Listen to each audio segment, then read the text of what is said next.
దర్యాప్తుకు కోసం ఎదురు చూద్దాము. ఈ ఒపీనియన్ ఎలా ఉంది, తర్వాత కామెంట్స్ కూడా ఎలా ఉన్నాయి కాబట్టి ఈ సమయంలో మనం దర్యాప్తులో ముందుకు వెళ్ళడం మంచిది కాదు అనే ఒపీనియన్ అయితే మాత్రం వీళ్ళందరిలో కూడా వచ్చింది. అందువల్లనే దర్యాప్తును తాత్కాలికంగా నిలిపివేయాలి అని చెప్పి కూడా ప్రభుత్వం నిర్ణయానికి వచ్చి ఇదే విషయాన్ని డీజీకి కూడా ఇన్ఫామ్ చేయడంతో ఆయన అక్కడ ఉండే సిట్ అధికారులను కూడా మీరు దర్యాప్తు కొంతకాలం పాటు ఆపేయండి, మళ్ళీ ఇన్స్ట్రక్షన్స్ వచ్చేవరకే అని చెప్పారు వెంకటకృష్ణ. రైట్, ఒక్క నిమిషం రామారావు. కృష్ణ, ఈ విషయంలో కేంద్రం ఆలోచన విధానం ఎలా ఉంది కృష్ణ? ఒకటి. రెండవది, సుప్రీంకోర్టు నేరుగా దీన్ని సిట్తోనే జరిపించాలా, లేకపోతే ఇంకేదైనా స్వతంత్ర సంస్థతో దర్యాప్తు జరిపిస్తే బాగుంటుందా అని సొలిసిటర్ జనరల్ చెప్పాలి అని థర్డ్ రమ్మని కూడా ఆయనకి సూచించింది కదా. సో ఏంటి కేంద్రం ఆలోచన ఎలా ఉంది? కేంద్రం కానీ బీజేపీ పెద్దలు కానీ ఎవరు?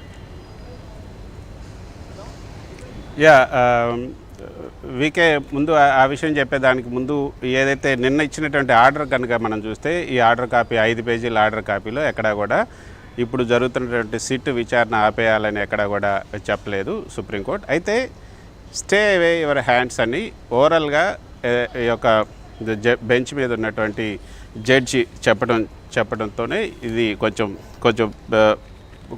ఆపేస్తే బాగుంటుంది అన్నది ఈ యొక్క న్యాయ నిపుణులు, అదేవిధంగా ఇక్కడ ఉన్నటువంటి సీనియర్ న్యాయవాదులు వీళ్ళంతా కూడా గవర్నమెంట్కి చెప్పడంతోనే ఇప్పుడు ఆపేయటం జరిగింది. అంతేగాని ఎక్కడా కూడా ఆర్డర్లో ఎక్కడా లేదు.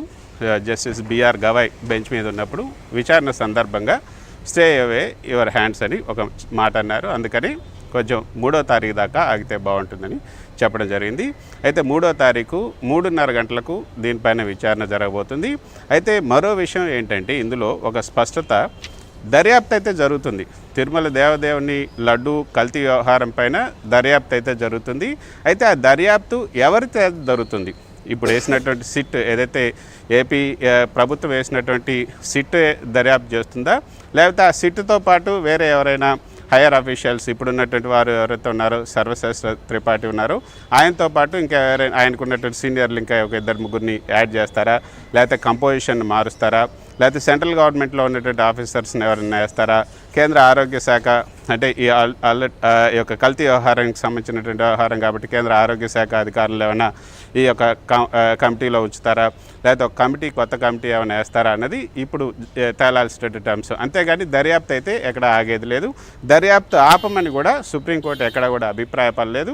దర్యాప్తు అయితే కొనసాగుతుంది. అయితే సీఎం చేసినటువంటి వ్యాఖ్యల ప్రభావం ఈ సిట్ మీద పడే అవకాశం ఉంది అన్నది బెంచ్ చేసినటువంటి అభిప్రాయం. ఎందుకంటే గతంలో మనం చూసాం రేవంత్ రెడ్డి ప్రభుత్వం ఆ విషయాన్ని కూడా బీఆర్ గవాయ్ విశ్వనాథన్ ధర్మాసనం ఆ విషయాన్ని కూడా లేవనెత్తింది. రేవంత్ రెడ్డి మీ పక్క రాష్ట్రంలో కూడా ఇలానే జరిగింది. గతంలో విద్యుత్ కొనుగోలు ఒప్పందానికి సంబంధించి రేవంత్ రెడ్డి నియమించినటువంటి నరసింహారెడ్డి కమిషన్, ఆ కమిషన్ ముందుగా విలేకరుల సమావేశంలో ఏ విధంగా చెప్పారు, కమిషన్ ఏమేమి దర్యాప్తు చేస్తుందని చెప్పారు అని తప్పుపట్టి ఆ యొక్క నరసింహారెడ్డి గారిని తప్పించడం జరిగింది ఆ కమిషన్ నుంచి. అందుకే ఈరోజు కూడా సీఎం చేసినటువంటి యొక్క వ్యాఖ్యల ప్రభావం ఇప్పుడు సీఎం వేసినటువంటి సిట్ మీద పడుతుందని అభిప్రాయపడుతున్నారు. సో సీఎం చేసినటువంటి వ్యాఖ్యల ప్రభావం ఎవరి మీద అయితే పడకుండా ఉంటుందో వాళ్ళని పెట్టి ఇప్పుడు దర్యాప్తు చేయించే అవకాశం ఉంటుంది. అయితే ఇక్కడ మరో విషయాన్ని కూడా మనం చెప్పాల్సినటువంటి అవసరం ఉంది వికే.